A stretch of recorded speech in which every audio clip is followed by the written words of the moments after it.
Benjaminian opportunist, a bit of a scavenger that goes to Benjamin's territory from time to time, but by no means a scholar. I want to welcome you all after an incredibly exciting day yesterday at Cornell, where we covered a very large variety of topics and where the audience probably was quite different from the one you'll find today. So today we have a more mixed audience, and probably would be safe to assume that not everybody has read Benjamin to the extent that some of the members of the audience yesterday. So in the spirit of doing probably a very informal conversation around Benjamin, trying to open up and explore some of the issues that may have raised today, I thought that it would probably be a good idea to start the round table by asking the obvious question, why Benjamin? Why should we be reading Benjamin today? I would like to ask Professor Witte, who's our distinguished guest in Germany, who's written a fabulous intellectual biography on Benjamin, to perhaps open up the discussion by arguing the relevancy of Benjamin today.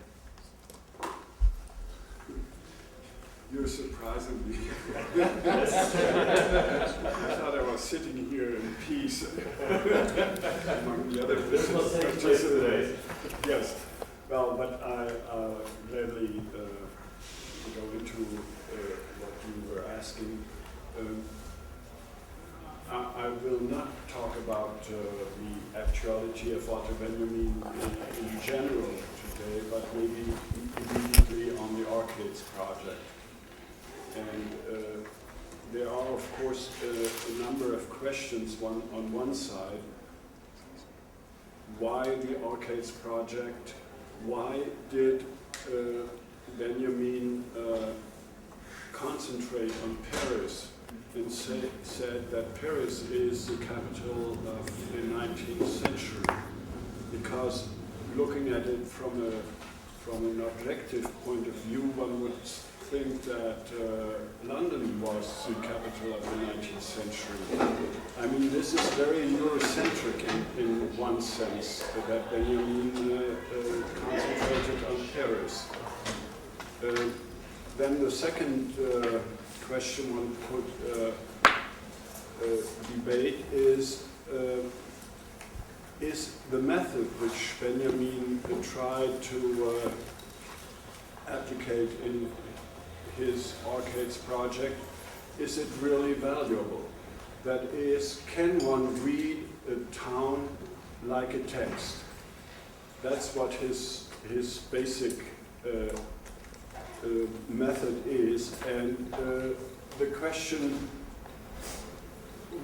one could say that it seems that Benjamin himself did not really fulfill what this methodological approach would demand of him, because he is not reading the town itself, as did, for instance, Heinrich Heine when he was in the 19th century in Paris, going through the streets and talking about what he saw in the streets and interpreting this as an expression of free market economy.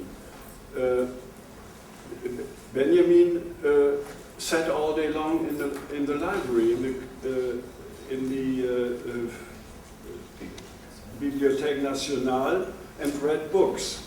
And reading books is something else than watching what is going on in the streets. So he could start his enterprise only by going back to books which already existed. And in that sense, this whole enterprise is a literary enterprise and not, let's say, as he puts it, a material. He wants to be a materialistic historian. That's how he himself calls himself. And one would think that he is not a materialistic historian, he is a literary critic. And also in the Arcades project, he is in a lot of ways a literary critic. And what he says about iron construction or the Hausmannization, those things which go into questions of architecture, are not, he only can get to this by reading like Gideon's books or other books which treat with this material. So maybe I'll stop there for this moment to say that this project is highly debatable. It is not something which one would say is something which is put there for eternity.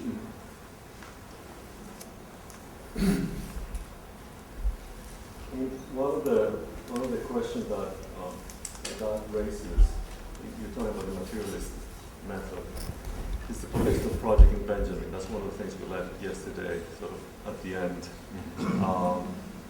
That there is often very explicit the notion that all these operations or these methods that he deploys are measured against how effective a particular method of either looking at history or reading the city or reframing the conditions of the production of film are to a revolutionary cause. And he literally, I mean, he directly names it that way. I wonder if one of the members of the panel want to address that issue. If I understand you correctly, you're asking about space as a political entity. Yes. Right. And I don't think there's anything more contentious than space, certainly in the world in which we exist. I would say that Benjamin had a very special relationship to the politicization of space, and that can be traced back to the Surrealist essay of 1929, because there he shows how Surrealism itself can reconfigure space. If you think about surrealistic pictures with legs that come out of your head and with your feet being where your eyes should be and things like that. That is an extraordinary change of spatial relationships. And Benjamin recognized the political implications of recalibrating space that way. And in the Arcades project, space becomes in some respects, a dream world. Space becomes a reality. Space becomes the arcade, which is both an interior and an exterior. So that it's a liminal idea of this interchange, the porosity of going from one area to the next. Bourgeois salons were brought into the arcades. And I would hasten to say that I was recently at Carousel, and what did I see? Big couches and living areas right outside of the shops, so that it seems as though Walter Benjamin's vision of taking the salon out to the streets has been realized in destiny. I'd actually like to say something in relation to your question, but picking up from Bernd Witte's point about Benjamin being mostly a literary critic, much more than a material historian, with which I would very much agree. Also picking up something that I said in my introduction yesterday, and that came up in different guises throughout the day.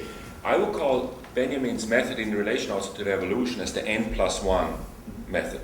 And what I mean by that is, I'd like to perhaps use an image that Wittgenstein used, and I'm always surprised, I think Karl pointed this out already in our colloquium, that every once in a while you get very similar images in Benjamin and Wittgenstein, which in itself would be something one could do some research on. But not to talk about that, Wittgenstein has this wonderful description of a city in the philosophical investigations, where you have these sort of layers. It's not even layers, it's just add-ons. A city is something that always has add-ons, so you have n entities at a certain point in time, the next moment you have n+1.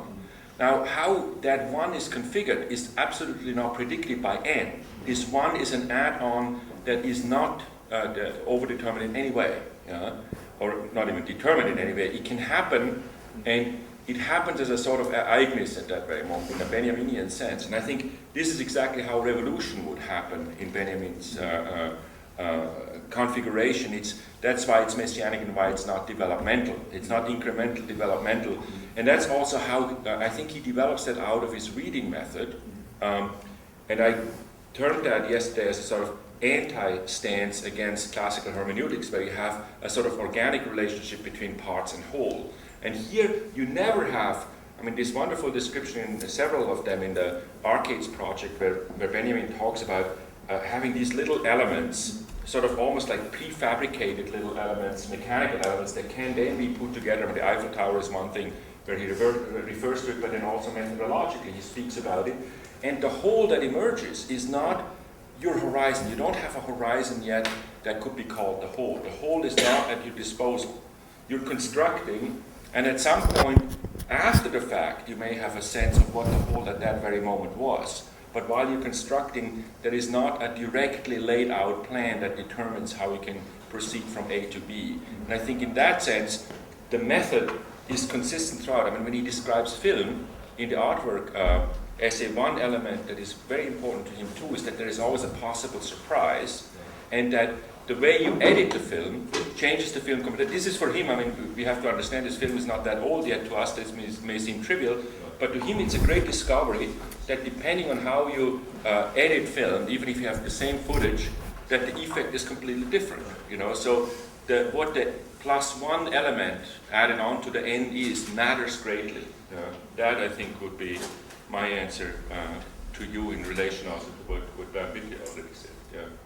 I think it's, you pointed to something that is very interesting, which is, we tend to identify, or easy to identify, revolution versus politics, and you are separating that by taking away the idea of the horizon. Right? And I think the colloquium you brought up, the issue that different from Hegelian or Marxist dialectics, Benjamin dialectics is not a temporal condition, right? It's a series of fragments of time that produce and open up possibilities of intervention. So that's the n+1. That would be the n+1. I mean, I would actually say Benjamin, in this respect, he's a representative of his age, but certainly an extreme one in the sense that the disenchantment after. I mean, it starts after the First World War, but it gets intensified, I think, in the late 20s, and then in the 30s for him with the arrival of Nazism and him being exiled. As I think in the colloquium, Van Witte worked out very clearly with the two exposés of the Arcades project. You see that a much more pessimistic view takes hold of him, and from a personal perspective, that's not surprising, but it of course doesn't leave the project untouched, because there is indeed no certainty that Europe, in the Benjaminian sense, will survive. There is no certainty of that, right? And so the meliorist, the sort of developmental meliorist philosophy of history that goes from 1800 all the way through the SPD in the 1920s, that's not something that he can subscribe to. That's something which for him is over at that very moment, and an alternative project needs to come in. And so even classical Marxism, you have revolutions, but those revolutions can still be sort of tied to their prehistory in each case, and that's something which wouldn't give much hope at that very moment, because the prehistory of Nazism, where does that lead us? It needs to have a radical rupture, and so it becomes a sort of, I think, a philosophy of history of radical rupture that has the only potential for hope. Yeah, I would agree, but I would also stress a point that you brought out in the colloquium, which is that Benjamin was doing this all in the 1930s, reflecting back to Paris in the 19th century, and trying to elicit why the 1930s were a moment of crisis. In other words, what actually occurred in the 20th century was already laid in the 19th century, and that was what Benjamin was looking at, was trying to ferret out why this happened and why Europe was at the brink of destruction in the 1930s. So there is a past experience, there's a present experience, and there's a futurity that's in there that would be the n+1 as well. Yes, that's careful that you mention that, because if it were only saying it needs to be ruptured, that would be trivial.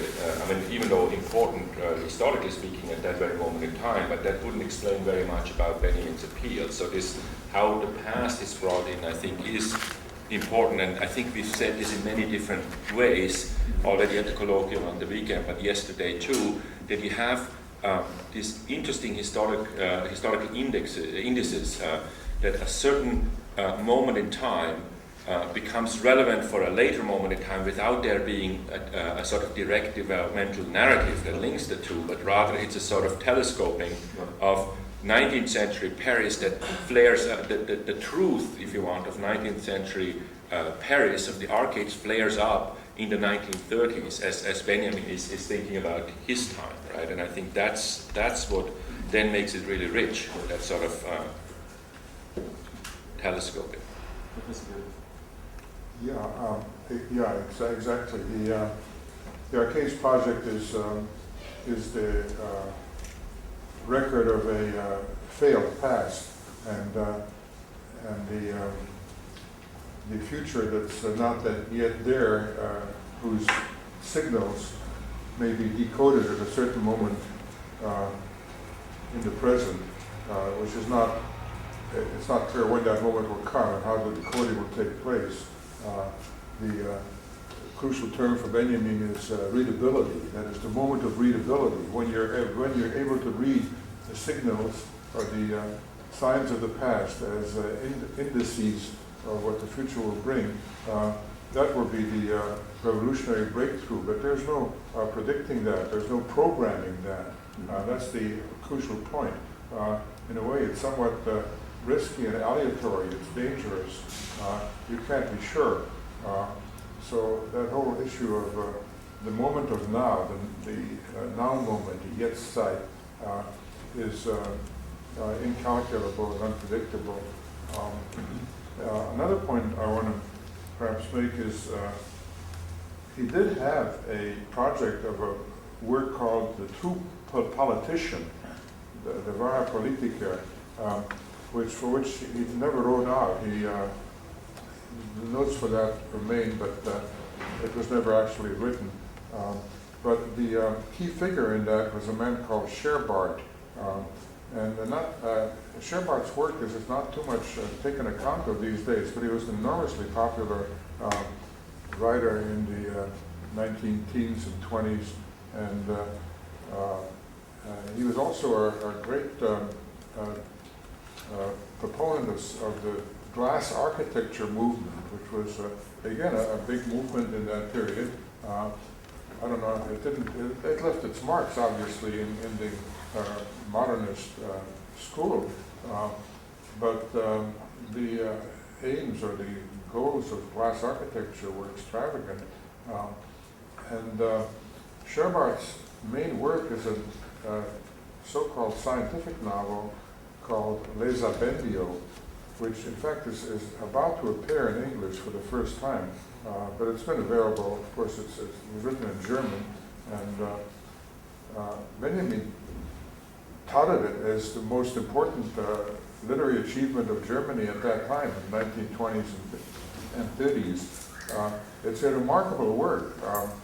The protagonist, whose name is the title of the novel, Les Abendio, is an engineer, in effect an architect, and he is the leader of an asteroid, and he turns out to persuade his fellow citizens of the asteroid. These are all somehow strange, humanoid figures. He persuades them to build an enormous, vast tower, which will, and the whole novel basically is devoted to the construction, and the planning and the construction of that tower, which will lead from that asteroid to the larger planet, I think, on which the asteroid depends. So it's basically an engineering architectural project which will transform the asteroid, and in fact it will destroy the asteroid. It will allow the asteroid to become absorbed by the mother planet. At the end, indeed, there's Abendio and the others doing this construction evaporate and become part of the process whose endpoint is never actually delineated. So this is the ideal or the principle of the architect-engineer And it's quite remarkable. And this was to be the centerpiece of Benjamin's essay on the true politician. He did leave a critique of this novel Eusebio, which is published in the English version also. So that's something that we should be aware of, especially people in architecture.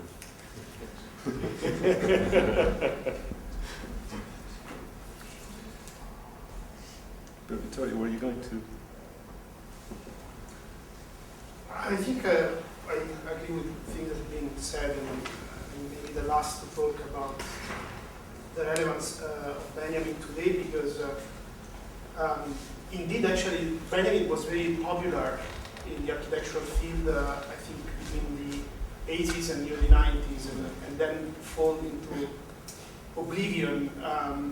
So it's interesting for me that this conference is which is happening in a School of Architecture, is bringing back Benjamin, and I was asking myself how to, in fact, find the relevance of his talk. I would like to focus, perhaps, coming from Europe, where at the very moment one witnessed an increasing fragility of the cultural industry and the production of knowledge. I mean, as you know, university is under severe attack by rather, I would say, fascist governments who think that culture is a leftist hobby. And in fact, it's increasingly difficult for researchers, writers, in the field of humanities to basically find the materialist basis for their own work. And in a way, Benjamin, in this case, becomes a very interesting case study, because Benjamin has been one of the very first 20th century freelance intellectual, partly for his choice, but also partly because he was forced by the circumstances. And I always thought that his way of writing, his way of, which was of course, is very unique, very idiosyncratic, was also motivated by the fact that he couldn't find the conventional ways in which intellectual work was produced at that time. And I found this actually very relevant, because I think today we are, as writers, as intellectuals, working in Europe and not really aware of the situations here, we are confronted with a very similar situation where even if you teach in a university, you can hardly have a decent salary if you have a salary at all. So this kind of freelancing condition becomes again a rather, let's say, strong technical aspect of the way we write, the way we produce culture. And I think for me what is interesting about Benjamin is that he on one hand had to accept this situation, but he made also something special out of it, that in a way transformed this very barbaric situation in which he found himself into something very peculiar, very, let's say, both in a way desperate, because, I mean, the fact that he was never able to really find the kind of overreaching formats, no, for his work, but at the same time also extremely vital. And in that sense, I think that in the age of precarious work, and in the age of where creativity has become a source of, let's say, exploitation, I think his attempt to both accept and resist this condition is absolutely relevant. I would invite anybody in the public, this is just a very informal roundtable discussion, so. Svets, what did you say? Well, I might. Go ahead. I'm Ted Brown School of Architecture, and certainly know Benjamin Scholar, and only a few fragments. Maybe raise a question, and I think of this through maybe three pieces. One would be Peter Berger's Theory of the Avant-Garde. The other would be Miriam Hansen's piece on Benjamin Film and Play, the artwork essay. And the third, would be Susan Buck-Morss, because my understanding of the Arcades project is primarily through Dialectic 16. I guess that is I like the sense of working as a literary critic versus a materialist historian. but I'm thinking, is he working on the Arcades project really as a maker of film? I mean, is it really filmic in the sense that one mines material that's already been produced, pulls fragments out, and simply by virtue of the editing process is attempting to produce the kind of sparks of a new puzzle? And as I recall, it's Adorno's critique of the kind of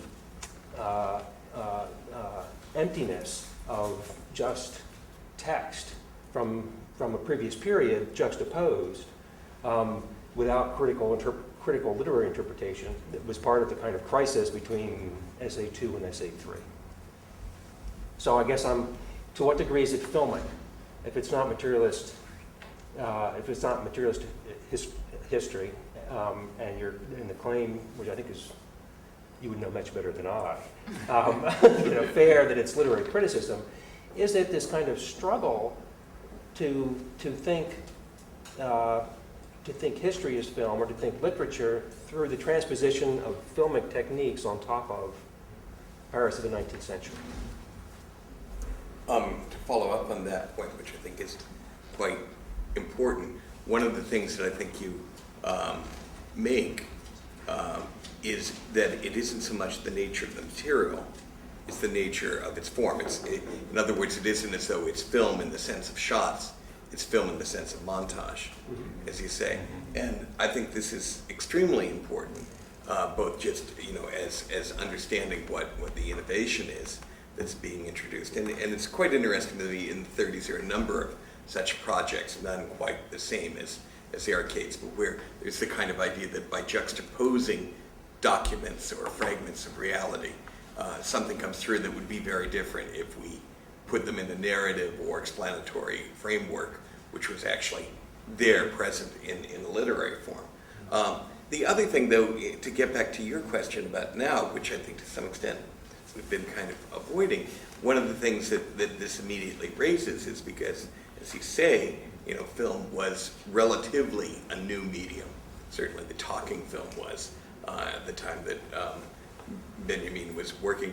I think one of the reasons Benjamin's so relevant now is that we're undergoing an enormous transformation. I mean, something that is in some ways unparalleled in the forms of media and its penetration into daily life. And I think one of the things that many of us who are trying to understand that confront is that when you look at Benjamin, his sense of the radical transformation, I mean, most obviously in the work of art essay, but not at all limited to that, and also the kind of almost oblivion in which it is experienced. I mean, in other words, it's an enormous transformation, and yet at the same time, people keep on applying old categories and old structures to it. And so trying to find, as you're saying, in the devices of montage, not just saying film is a new medium, let's look at the new medium, and how is it like literature, how is it like painting, how can it be domesticated or related to the traditional arts, which was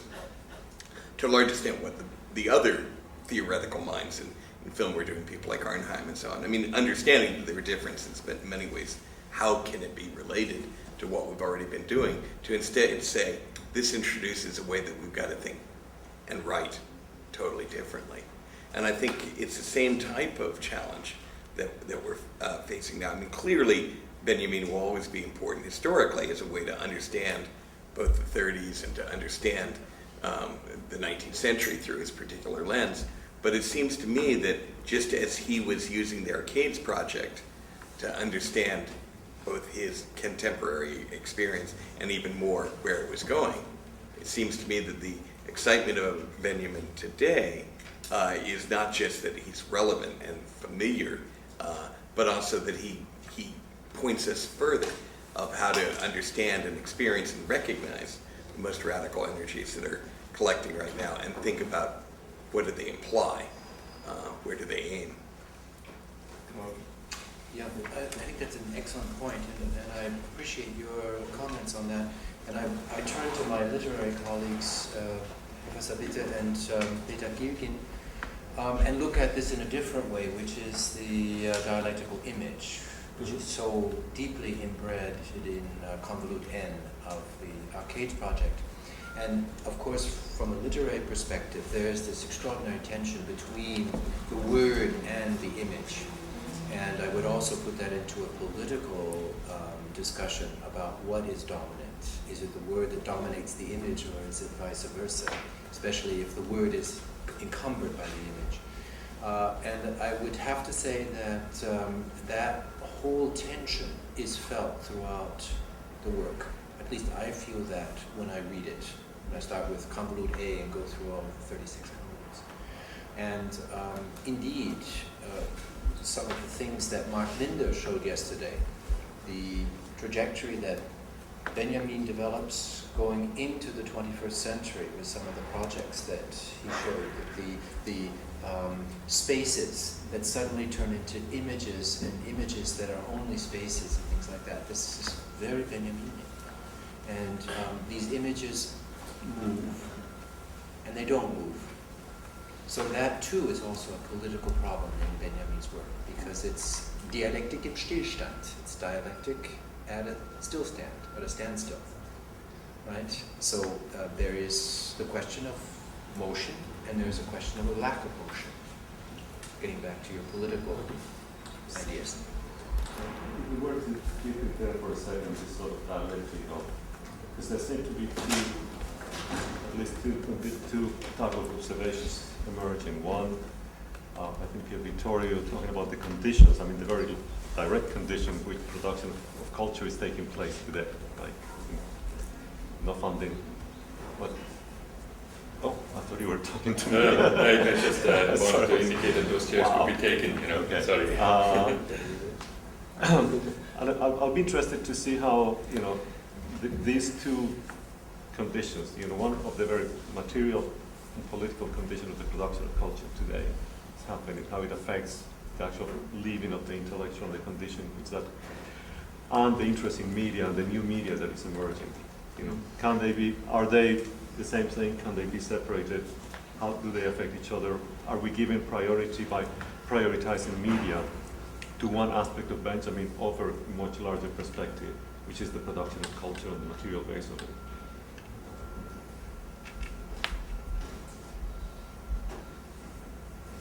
I mean, maybe I can make one. Professor Sorry. Peter.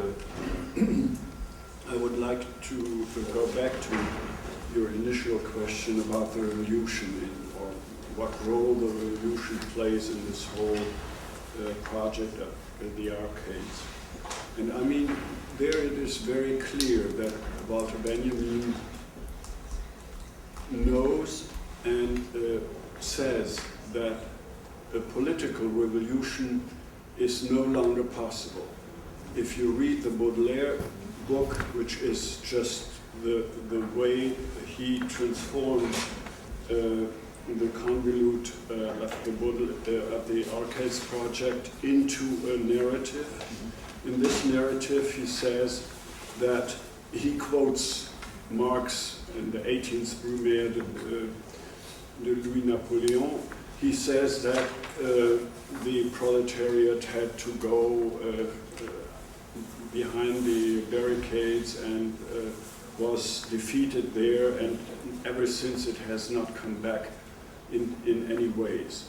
And of course, I mean, there he is very clear-sighted, I would say. The proletariat, although we have had then the revolution of 1917 in the Soviet Union, but it has never really achieved political power. And Benjamin says that already. He, from the history of the 19th century, he can deduct that this is no longer possible. So revolution, in one sense, he says, on a political level, in the traditional way, is no longer possible. He has, of course, some sort of an allegorical view of revolution, which he calls then, for instance, he quotes Marx saying that revolution is the locomotive which takes along the train of the history, but then he says this is not true. It is rather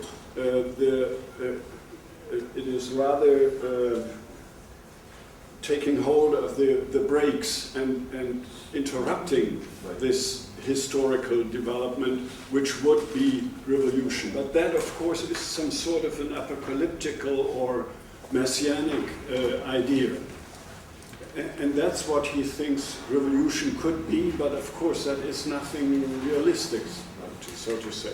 But then there is another second layer of his understanding revolution, that is the revolution in media. He understands very well that with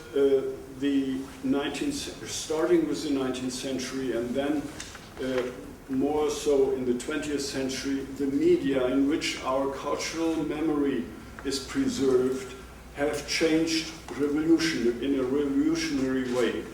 That's what was said here about film and so on and so forth. And he thinks, as I understand him, he thinks that this revolution might be able also to bring about a change in social and political conditions. So there is some sort of a, let's say, realistic project in it, but it is not a direct project, but by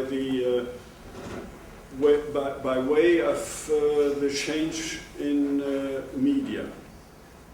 I mean, he does say that, the proletarian revolution is no longer possible. At the same time, he calls Blanqui in the same essay like a sort of alchemist of revolution, trying to produce a revolution before the conditions are there to happen.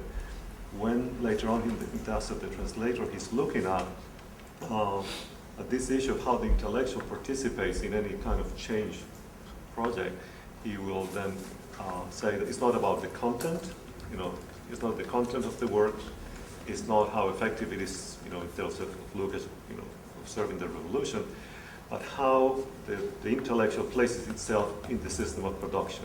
So he's not talking about the form of the art, but how the position of the intellectual challenges the way that it inserts itself in the system of production. So part of what my question is that when we talk about media from a static point as opposed to the system of production that it is inserted in and how we have the ability or not to reframe that relationship is what really would be the Benjaminian way to understand his interest in media. Yeah, may I add one sentence? In that sense, he also understands architecture as a medium. Right. This is something which we all see, which we all inhale, so to say, and which forms us. And he says this is a way of reception by distraction. We don't have an intentional view of all of these things which surround us, but they are in some way important to what we do and what we think. And architecture is one of the most important ways the social conscious and the collective memory is formed. That's where he sees the importance of architecture. No, I think that what you said is very important. It is true that Benjamin had a very peculiar relationship with the revolutionary politics in the 1920s and 1930s. And in fact, it's interesting that when you have all these revolutions happening in the late 10s, early 20s, the Bavarian Soviet Republic, the Hungarian Revolution, Benjamin was consistently uninterested. He never mentioned these things that were happening at a point that would change completely the life of intellectuals. Think of Lukács, who later on became a very important figure for Benjamin. But it's interesting that the moment he actually entered the, let's say, historical materialism, there is of course a fundamental reference for Benjamin, who is Brecht. And Brecht, already from a very, let's say, orthodox Marxist point of view, had given up the idea of a revolution. because for Brecht it's exactly within the forms of production through which also culture is produced that lies the possibility of, let's say, for the working class to take power. And in fact, in the Adoras Producer, which is actually the most Brechtian of Benjamin text, Benjamin, of course, is not anymore revolutionary in the sense of the 20s. But of course, he tried to elaborate a very interesting class perspective within culture that even within his rather strange relationship with Marxism becomes actually almost anticipates what Marxism and historical materialism would start to discuss only in the post-war period, where in fact revolutionary politics is no longer imagined as a kind of romantic revolution, but it's a revolution happening within the midst of production. But I agree that the peculiar approach of Benjamin, and something that is, of course, Brecht would always criticize in his work, that he really tried to go deep into the most refined aspects of modernity, of, let's say, modern alienation, always with this kind of messianic expectations. And in fact, at that point, the two poles of Benjamin are exactly political theology and historical materialism. And I think for me, the most interesting thing is that he would never solve this contradiction, but I think for me, it's a very interesting tension that makes his work very, very peculiar. I want to make a couple points, one related to this your comment, but also some things specifically about architecture. Isn't it the role, I would ask, in the work of art essay, that architecture has a sort of preparatory function that anticipates by training the sensorium in a particular way, and this is something you brought up yesterday, that trains this sort of future user of new media to fully, I don't know if it's a too optimistic a reading of this, but to fully make use of this revolution in media around them, because architecture, in a way, already contains these principles of montage and all these things from a long time before Benjamin's time. It's something I think he's very aware of. That's something I would sort of just pose as a question. But also I would say, in terms of the comment that was just made, that isn't it the case, perhaps, that Benjamin is so relevant now, because I think we can talk about the sort of crisis of public education in a very big sense, including this country as well.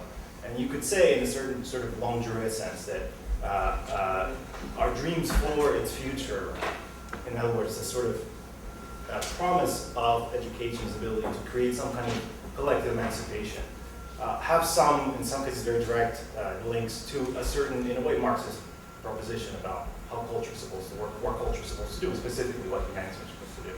And isn't it that perhaps now this is one of those moments of apocalyptic clarity when all those promises are so threatened that if we look now into 2012 to the 1930s, perhaps we're seeing, I hope not, but perhaps we're seeing what Benjamin saw when he looked at 1848 in Paris. Well, I think there is signs, I think, are there. I think there is a very beautiful passage in the first thesis on history.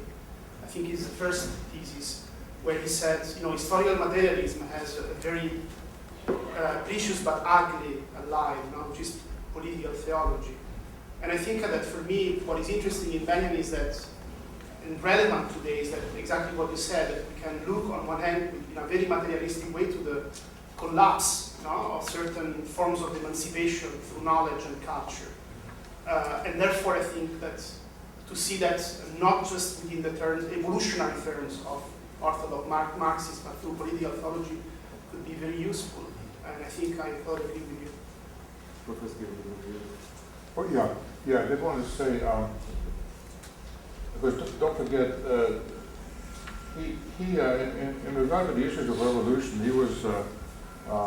he had lived through the early 20s in which you had the failure of the Bavarian communist revolution, and he saw very well the chaos that was happening in Germany, and at the same time he spent the winter, I think it was 27, 28, in Moscow, and he had some hopes perhaps of being recognized and accepted by by the intellectual government or elite. And this was the beginning, of course, this was the period when the Stalinist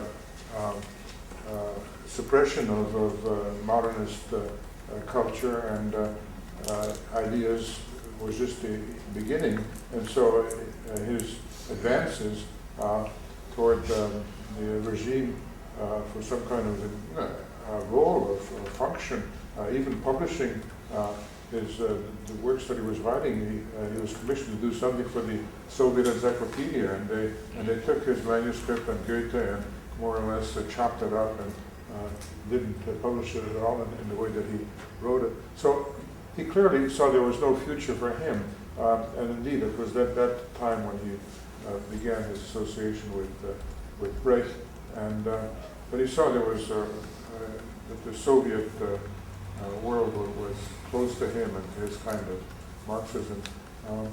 So indeed, the whole question of revolution, whether it's possible, etc., is very cloudy. Now another point though that I'd like to raise, that especially in this audience, is that I mean, what writers are there? What contemporary philosophical, theoretical, architecturally oriented writers are there that you might say, evince this some of these issues? I mean, from my point of view in literature, I think of Tony Vidler's work. I know Marc Augé's book on Paris. There's of course Foucault's writings on space. What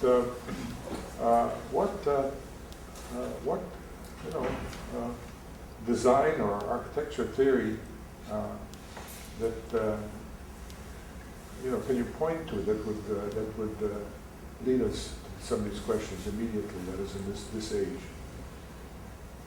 There's one sitting right there. Yes, exactly. And I mean, what other works are there? I mean, Bernhard Stiegler, has been doing very important work, which is post-Benjaminian, post-Derridian. That is one dimension, but I'm not much aware of other things. I'm just ignorant. Zizek. Who? Slavoj Zizek. Zizek? Well, maybe. I don't know. I'm not sure. Badiou. What? Alain Badiou. There are many. Badiou and Stiegler, but these are not people who are so clearly oriented toward issues of design, of the city, of architecture. Vidler's work is important, but that's in some sense archaeological. It's fascinating, but it does point to. But who else is there? Michael Hayes. Who? Michael Hayes. Say that again. Michael Hayes from Harvard. I don't know this. Michael what? Michael Hayes. Hayes. I don't know Hayes. Thank you. Michael Hayes. What is his word? We'll give you a full. That's a lot. No, It's a good question. I mean, I think that this is a question that goes a bit to the heart of where architecture is today and what we consider to be valuable. I think that the fact that this conference is taking place after, in a way, Benjamin was read, digested, consumed, and left for dead in the streets of architectural discourse in the 80s and 90s, and now it's been picked up again. And I think part of my question is to try to avoid, to look at him again in the same way that causes abandonment, and to recover other dimensions of the work that makes it relevant today. Carly, we're going to... Yeah, I wanted to throw a wrench in things. No. I'm sorry.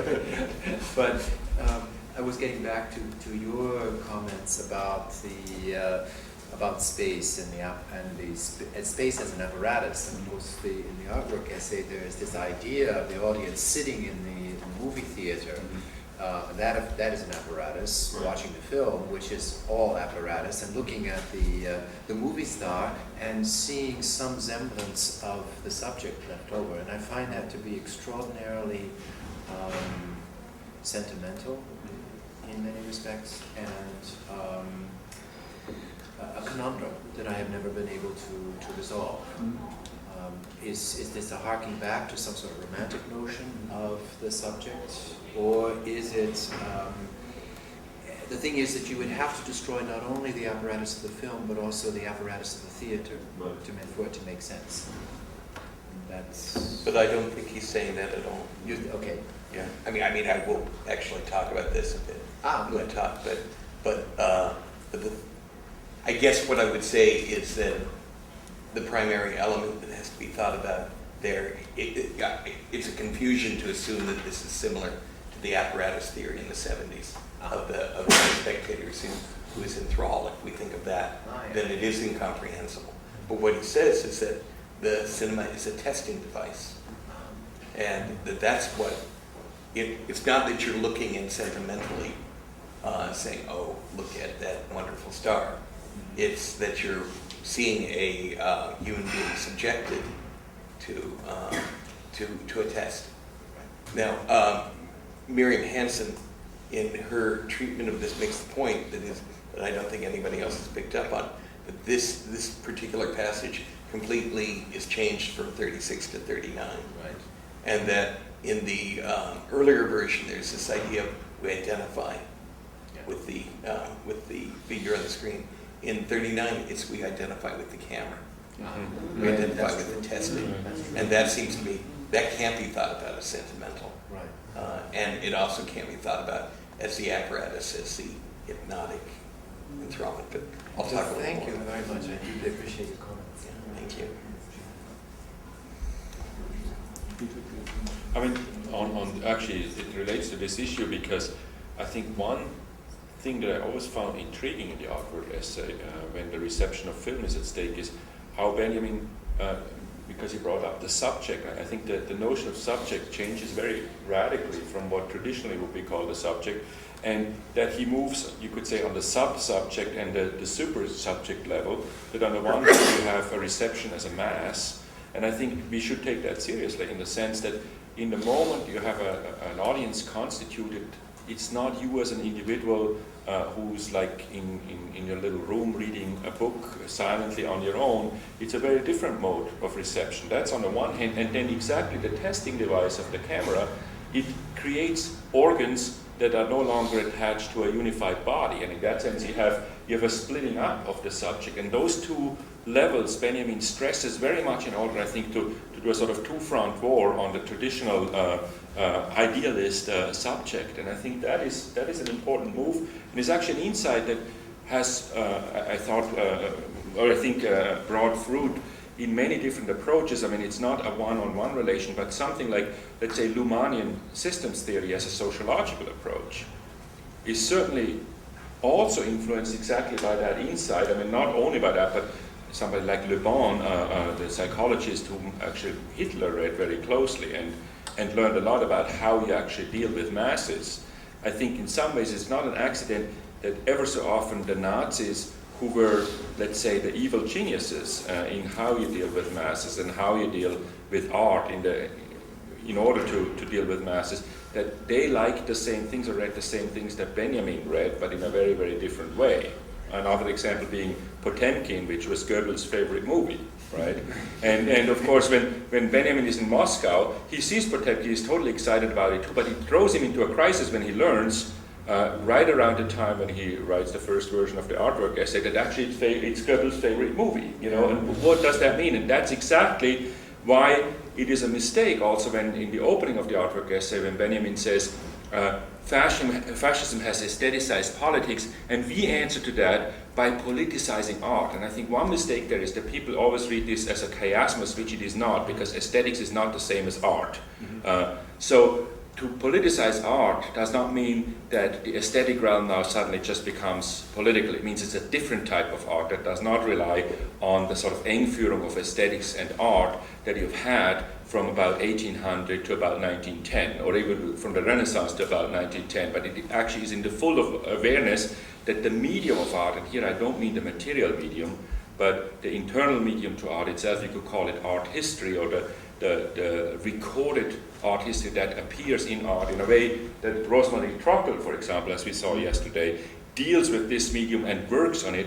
I think that's exactly something Benjamin had in mind, although admittedly maybe in a somewhat cloudy fashion. He didn't quite know yet how to do it, but he had a sort of intuition that it had to go in that direction. And that's actually, to make my last point and not speak too long, why as an ideal type this juxtaposition of the literary critic and the materialist historian is certainly correct. I also think it bleeds into each other. It's not an absolute opposition, but this let's say this practice of reading in a certain way has material consequences ultimately, I would say. Yeah.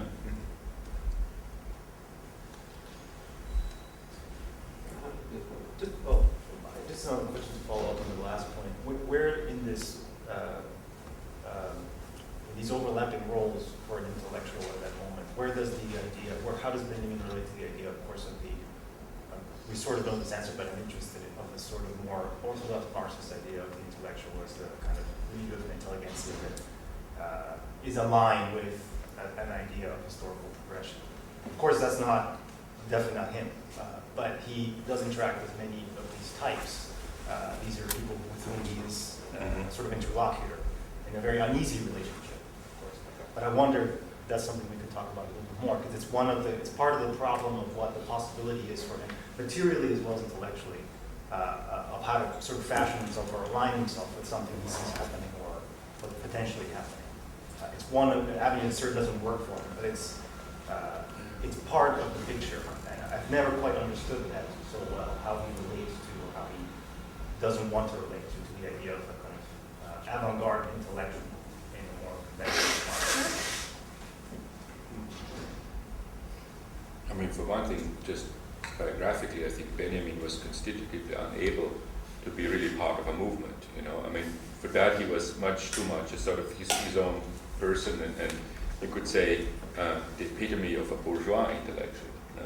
You know, but that doesn't in any way dismiss his work. But I think he was not the man who could be at the front marching through the streets or something like that.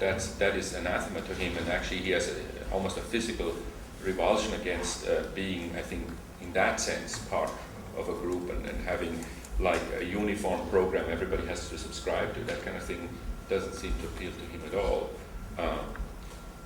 I also think the mass at the moment of the reception of a movie is a different mass than having like everybody elbow to elbow marching through the street, and then the sort of intellectual leader telling you what everybody has to think. I think that's a very different type of constituting a social group. And so it seems to me that he's at least touching on it, sometimes making suggestions about how one could think community differently.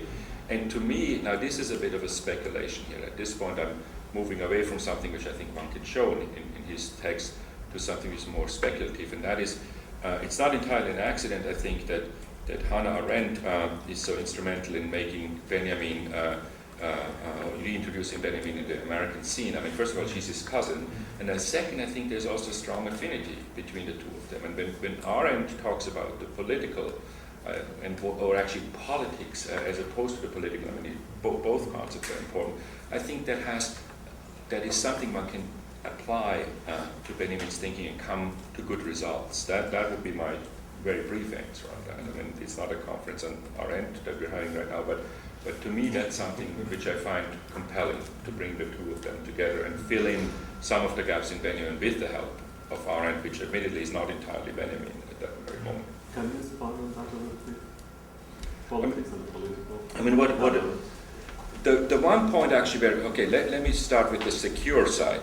The one point where I think the two of them philologically can be brought together would be in their reading of Kant's Third Critique, which of course for Arendt, the sensus communis and how community can arise out of aesthetic perception is the basis of her whole political theory, which of course some people say, philologically speaking, totally insane, maybe true, but as a sort of creative misreading, fantastic. I mean, that's what the enlarged mind is about. And exactly this enlargement, I mean, Erweiterung, this is a word that Benjamin uses too, and that's exactly the question. How can you achieve a sort of Erweiterung? And one way that Benjamin thinks that can happen is exactly in the movie theater, this reception. There happens something like this Erweiterung, you know, and that a sort of social identity, and it's not one, we shouldn't think of this as something that persists beyond the moment when it happens. It's happening in that moment, but as such, very much like the aesthetic judgment in Kant, and I think that's the element of Kant's third critique that Benjamin holds on to, as opposed to the later passages where Kant goes on about genius and so on, which are exactly the concepts that Benjamin attacks, right? But this sensus communis notion, he kind of holds on to that and applies it to this new quote-unquote artistic/aesthetic possibilities. That's where I see the two of them coming together, and where I think Arendt then formulates explicitly on this basis a political theory that Benjamin doesn't have at this point. Yeah? That's how I would. Yeah, I'm very glad you brought up this whole issue of the mass and the public, which, of course, is central to questions of planning, of design. As we know, of course, from the history of the issue of the public sphere that Habermas and others have brought up, we're in a quandary. I mean, we don't know what a public sphere is. There is no public sphere in the traditional sense.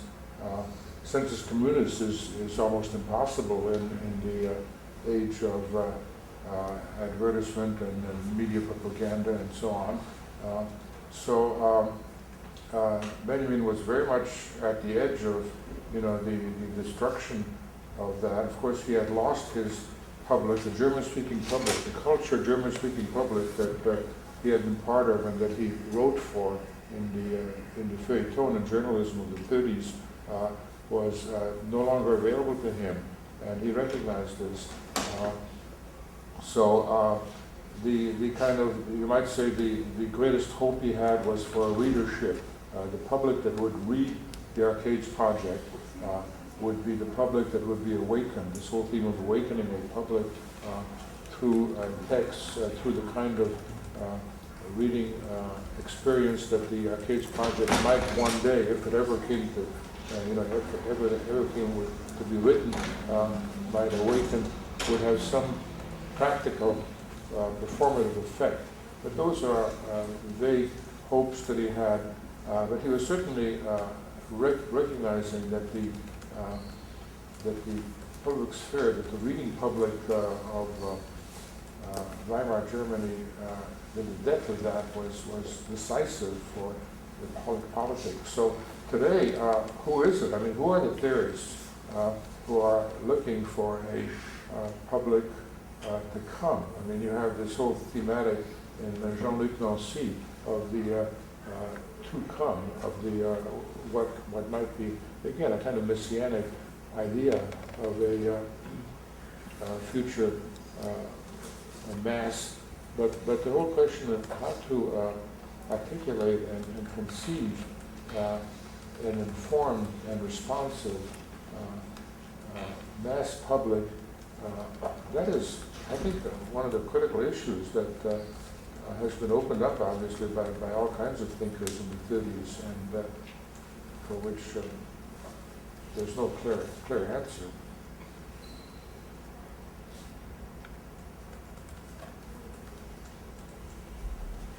Well, I think with that we're going to close for the morning. At 1:30 we will have a round table, not a round table, a panel images precisely with that will be, yes, Carl. I did want to say one thing. I want to thank you very much, but before you do your final words, You go ahead and do it. Pardon me? You go ahead and do it. No, you can do your final words, but I did want to correct one thing. I had an interview with a DO reporter, and she misunderstood me. I said that Benjamin was one of the Gallian figures of the 20th century, and she wrote he was one of the gallant. figures in the 20th century, which he was not. I think that's safe So to please. say. And it's supposed to read galleon and not gallant. Talking about neutralizing words, right? But I want to thank you all very much. You know, we started almost a week ago with a fantastic colloquium with Professor Vita, which was incredibly exciting and educative for me. Then we had a really good discussion yesterday on a wide scope of Benjamin scholarship, and today, as we narrow into both media and architecture, I'm getting more and more excited and interested. So we will convene at 1:30 in the auditorium. Thank you very much, and thank you to all the participants.